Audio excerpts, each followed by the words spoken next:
제가 아는 어느 분이 억울한 누명을 쓰고 재판정에서 유죄 판결을 받았어요. 평생 자신의 도움을 받아온 사람이라 믿고 증인을 세웠는데 이 사람이 거짓 증언을 해버렸어요. 상대방의 회유와 협박을 이기지 못하고 또 돈의 유혹을 받고 그만 거짓 증언을 서줬어요. 그래서 재판이 지게 되었고 오히려 죄인의 신분이 되었어요. 이 일로 배신과 분노를 이기지 못하고 병원에 입원을 해가지고 있어서 찾아갔더니 제 손을 붙잡고 눈물을 흘리며 하는 말이, 이 세상에 가장 믿지 못할 게 사람이라는 것을 깨달았다라고 하면서, 어쩌면 자기 앞에서 안면을 탁 받고 일생의 도움을 주면서 살아왔는데, 그러면서 얼굴색도 변하지 않고 뻔히 아는 거짓말로다가 거짓 증언을 하더라요. 어떻게 사람을 탈을 쓰고 저렇게 거짓말을 할 수가 있는가? 너무나도 배신감과 분노에 쓰러져 버렸어요. 그렇습니다. 이게 법정에서 증인이라고 하는 것은 굉장히 중요한 거예요. 증인은 현장의 목격자를 말합니다. 목격자. 그래서 성경에서 증인을 마르테레스라고 하는데, 그 의미는 순교자라고 하는 의미가 내포되어 있어요. 마르테레스라는 말이 순교자라는 의미가 있어요. 어떤 협박과 회유를 당해도 내가 목격한 것을 그대로 말할 수 있는 증인이 되려면 순교를 각오를 해야 된다는 말이에요. 그런데 주님은 제자들에게 승천하시면서 나의 증인이 되리라고 말씀했습니다. 제자들의 최고의 영광, 축복, 사명은 바로 예수님의 제자 증인이 되는 것입니다. 환난과 핍박과 죽음이 올지라도 주님이 십자가에서 죽으셨고 그리고 부활하신 것을 우리는 목격했습니다 라고 증언할 수 있어야 되는 겁니다. 초대교회 성도들이 그랬습니다. 그들은 순교를 당하면서도 십자가와 부활에 대해서 우리는 목격자라고 증인이 되었습니다. 그러나 증인이 되는데 가장 중요한 단서가 있습니다. 바로 성령을 통해 능력을 얻을 때만이 증인이 될 수가 있다고 하는 거예요. 그래서 오늘 말씀 사도행전 1장 8절에 오직 성령이 너희에게 임하시면 너희가 권능을 받고 예루살렘과 온 유대와 사마리아 땅끝까지 이르러 내 증인이 되리라. 내 증인이 되는 데 있어서 조건이 뭐냐? 단서가 성령이 너희에게 임하시면, 우리 성령의 능력을 힘입을 때만이 주님의 증인이 될 수 있다는 거예요. 이 성경 구절은 사도행전을 관통하는 키워드입니다. 이 사도행전의 중심은 바로 이 사도행전 1장 8절이에요. 오직 성령이 임할 때 결과에 권능이 임하고 권능을 받을 때 예수의 증인이 된다는 거예요. 사랑하는 성도 여러분, 우리의 사명이 뭐라고 생각합니까? 성령의 능력을 받아서 예수님의 증인이 되는 것입니다. 성령의 능력을 주신 목적이 예수의 증인되라고 주셨습니다. 성령을 체험한 제자들을 보십시오. 본질이 달라졌습니다. 자기 자랑이 주님을 높이는 간증으로 변했습니다. 소유 개념이 바뀌었습니다. 내 것이라고 생각했던 일들이 모두가 주님의 것이라고 고백합니다. 주인이 바뀌었습니다. 내가 주인이었던 삶이 하나님이 주인이 되었습니다. 교회의 탄생도 오순절 성령으로부터 초대교회가 시작되었습니다. 그래서 교회 주체는 어떤 조직이나 공동체가 아니라 교회의 본질적인 주체는 바로 성령이십니다. 여러분, 성령이 임재하는 예배를 드려야 돼요. 성령이 충만한 찬양을 하나님께 드려야 돼요. 성령의 감동을 따라 섬기는 교회가 진정한 하나님 나라의 교회가 되는 것입니다. 우리는 다시 이 사도행전으로 돌아가야 합니다. 사도행전을 성령행전이라고 말합니다.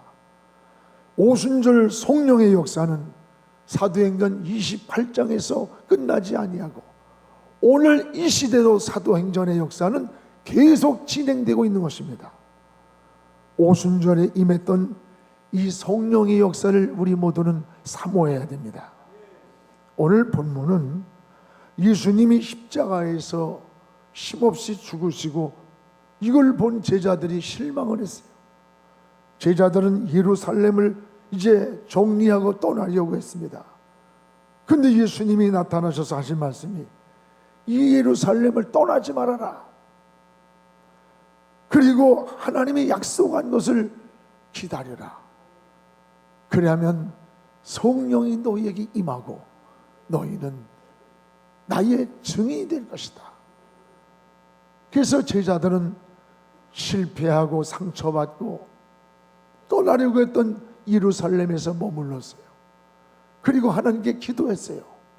그때 약속대로 예루살렘에 성령이 임했습니다.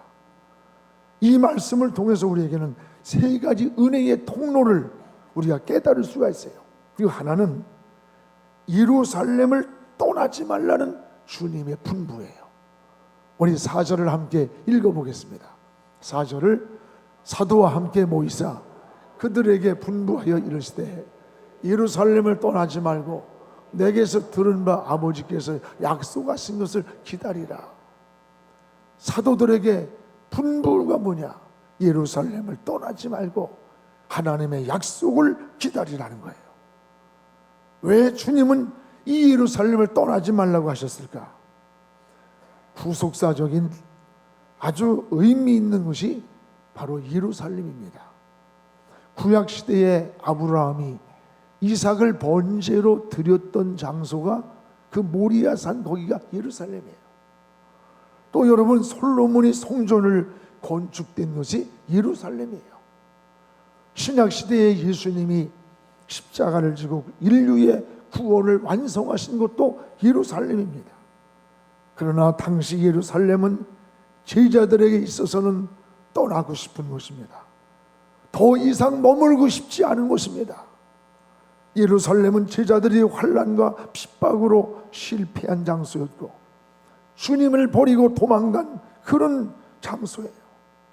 상처를 받았고 다시 돌아오고 싶지 않고 기억하고 싶지 않은 그런 곳이 바로 예루살렘이에요. 그런데 이 예루살렘을 떠나지 말라고 하셨어요. 왜 그랬을까? 오늘 떠나지 말라는 것은 우리 인생을 살다가 만나는 문제를 피하지 말고 부딪혀서 해결하라는 거예요. 그곳에서 다시 회복하라고 하는 의미를 우리에게 보여주는 겁니다. 여러분, 자살하는 사람들이 조금만 더 참지 못해서, 조금 더 인내하지 못해서 인생을 포기하는 거예요. 예수님은 제자들에게 예루살렘을 떠나지 말고 기다리라는 겁니다. 너희들이 만난 오늘의 문제가 있을지라도 문제를 피하지 말고 부딪혀 나가서 다시 그 자리에서 회복하고 일어나라는 거예요.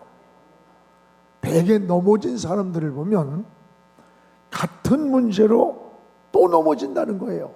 이 교도소에 오는 사람들을 보면 초범 때 사기를 쳐가져온 사기꾼이 들어왔으면 2범, 4번, 5범 범죄를 하고 또 들어올 때마다 똑같은 사기죄로 들어온대요. 같은 죄를 진답니다. 강도짓을 하고 범죄를 저지른 사람은 또 구속하고 또 들어오면 전과가 강도랍니다. 강도. 넘어지는 곳에서 또 넘어지는 거예요. 오늘 여러분, 넘어지는 장애물을 우리 뛰어넘어야 돼요. 우리 신앙도 마찬가지예요. 주님은 실패의 자리, 절망과 낙심의 자리를 떠나지 말고 그 자리에서 다시 일어나기를 원하셨습니다. 사랑하는 여러분, 여러분도 지금 낙심의 자리에 있는 분이 이 자리에 있을 것이에요. 몹시 절망에 빠져 있는 분이 이곳에 있을 것입니다. 어쩌면 실망하고 희망이 보이지 않는 그런 마음을 가지고 앉아있는 분도 계실 겁니다. 그러나 그 자리가 포기의 자리가 되지 않기를 주의 이름으로 축복합니다. 주님을 바라보고 일어서는 신앙의 회복의 자리가 되기를 주의 이름으로 축원합니다. 룻기서에 나오는 나오미의 가정을 보십시오. 베들레헴 땅에 흉년이 들었습니다. 사사들이, 하나님을 섬기는 사사들이 다스리는 땅에도 흉년이 올 때가 있다는 거예요. 어려움이 찾아올 때가. 이 어려움을 인내하려고 하지 않고 저 모압이란 땅으로 그냥 이사를 가버렸어요. 피해서.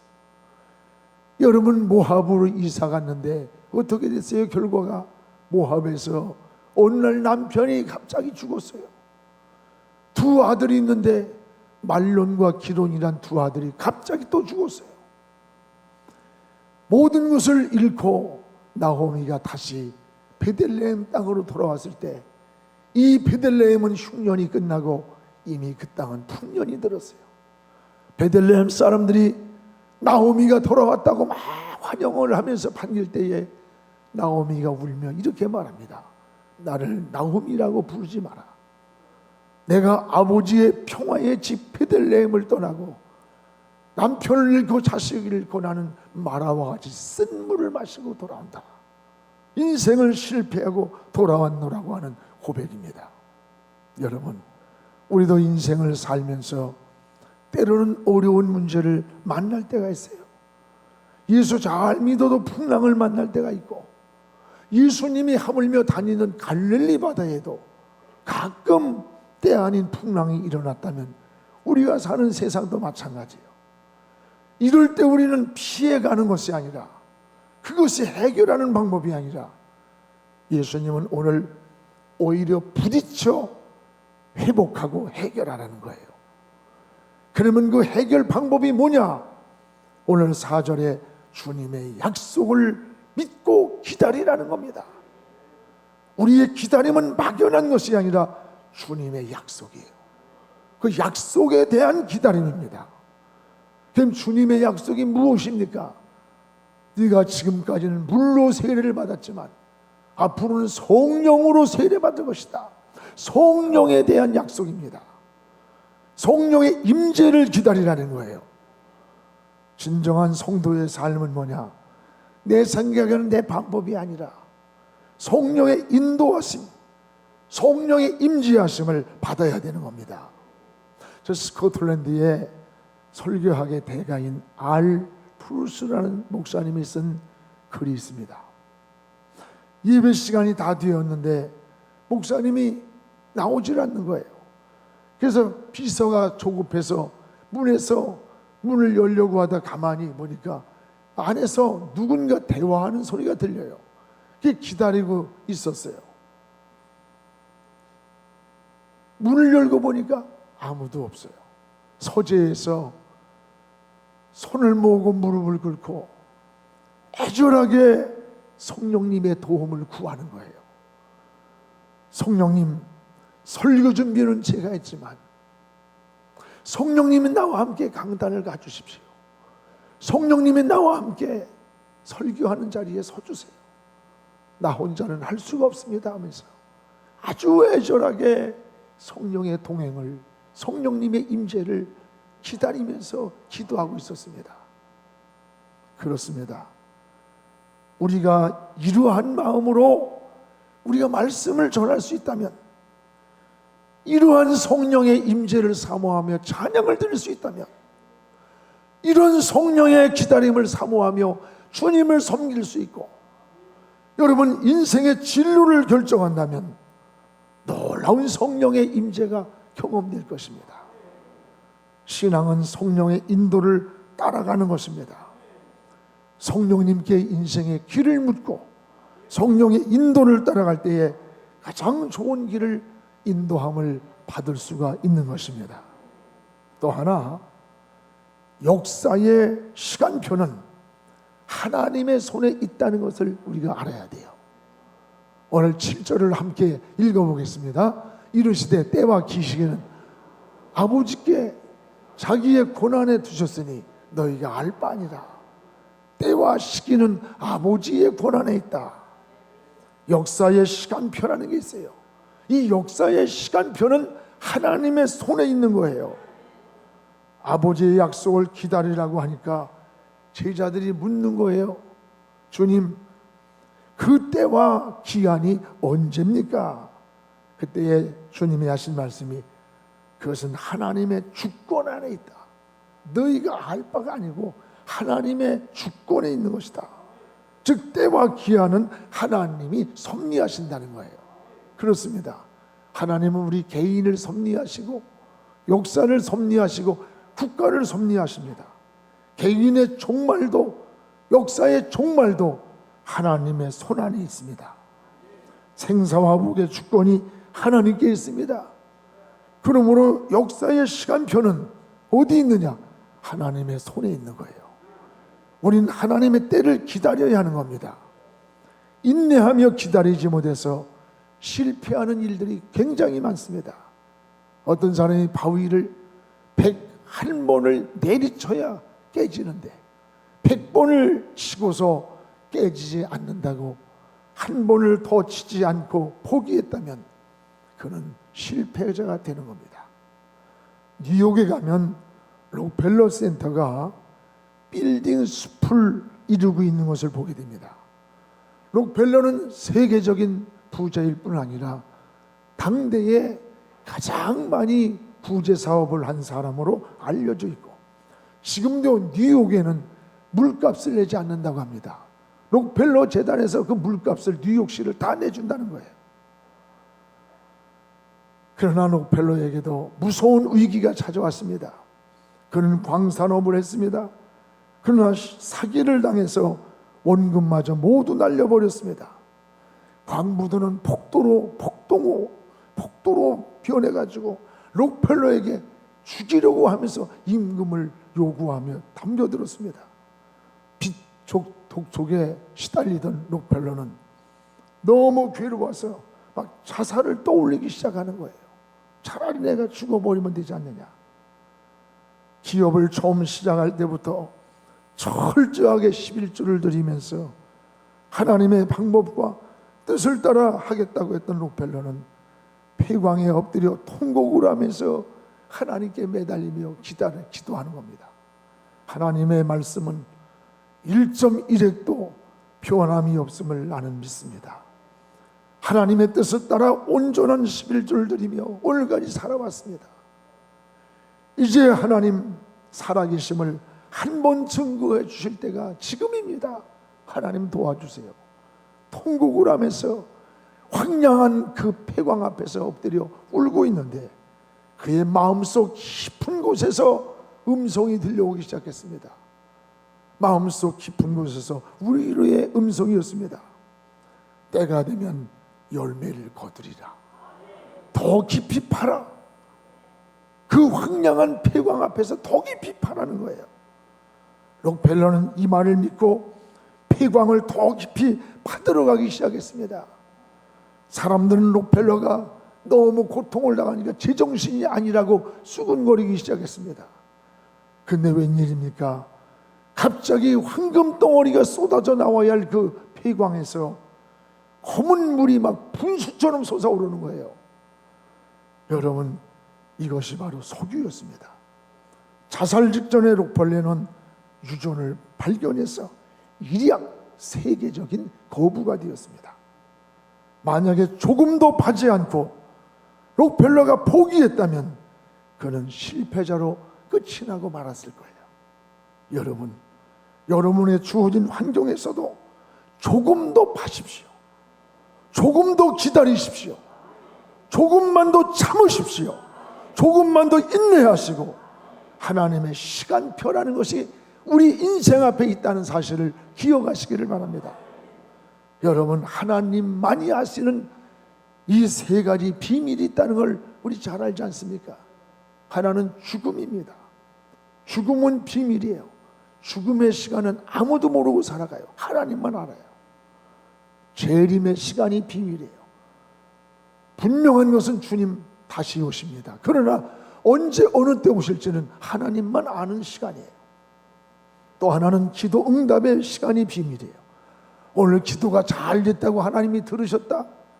오늘 피곤해서 졸다가 그만 하나님의 기도를 안 들으셨다? 아닙니다. 그것은 우리의 생각이고 우리의 감정이고 기분일 뿐입니다. 하나님의 시간표라는 게 있다는 거예요. 하나님의 때가 있는 거예요. 그 때가 되면, 그 시간이 되면 하나님은 반드시 우리의 환경과 조건을 뛰어넘어서 하나님이 응답한다는 사실을 깨닫기를 축원합니다. 그러므로 무엇이 빨리 이루어지지 않는다고 낙심하지 말고 하나님의 시간을 기다리는 우리 모두가 되기를 주의 이름으로 축복합니다. 또 하나, 성령이 임할 때 예수님의 증인이 되었습니다. 오늘 8절을 우리 함께 읽어보겠습니다. 오직 성령이 너희에게 임하시면 너희가 권능을 받고 예루살렘과 온 유대와 사마리아와 땅끝까지 이르러 내 증인이 되리라 하시니라. 성령이 너희에게 임하니까 권능이 따라오더라는, 권능이. 여러분, 성령을 통해 권능이 임하기 때문입니다. 권능이란 말은 막 폭발하는 것과 같은 힘을 뜻해요. 강력한 하나님의 능력이 우리 사람을 통해서 나타나는 것이 권능이에요. 우리가 성령에 충만할 때 권능이 나타났습니다. 귀신이 떠나가고 병마가 떠나갔습니다. 나약하던 사람이 힘있는 사람이 되었습니다. 겁 많은 사람이 담대한 사람이 되었습니다. 죄와 싸워서 이기는 승리자가 되었습니다. 성령이 권능을 주시기 때문입니다. 그래서 스가랴 4장 6절에 보면 힘으로도 안 되며 능으로도 안 되나 나의 영으로 되느니라. 하나님의 영, 성령으로 된다는 거예요. 그렇습니다. 사람의 힘으로 무엇을 하겠습니까? 성령이 도와주셔야 돼요. 성령이 함께 하셔야 돼요. 성령이 인도해 주셔야 돼요. 또한 성령을 통해서 예수의 증인이 될 수 있다는 거예요. 성령의 능력을 힘입을 때에 제자들은 십자가와 부활을 전하는 그리스도의 증인이 되었습니다. 초대교회 성도들이 그랬습니다. 그들은 순교를 당하면서도 우리가 십자가와 부활의 목격자라, 증인이라고 고백했습니다. 제 평생에 큰 은혜를 받았던 한 설교 한 편이 있습니다. 초대교회 교부였던 크리소스톰이 휴양사를 가면서 마지막으로 했던 설교문 내용이에요. 그 내용이 이런 내용입니다. 여러분, 저는 진리를 위해서 떠나게 되었습니다. 주님과 함께 가는 길 무엇이 두렵겠습니까? 죽음인가? 아닙니다. 그리스도가 내 생명이기 때문입니다. 이 땅 어디에서 쫓겨나는 것이 두려움습니까? 아닙니다.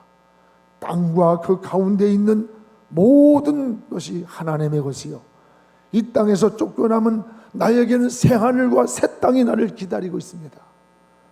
소유를 뺏기는 것이 두렵습니까? 그렇지 않습니다.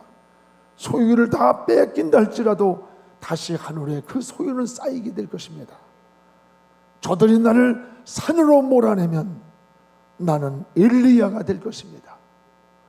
저들이 나를 구덩이에 던지면 나는 예레미야가 될 것입니다.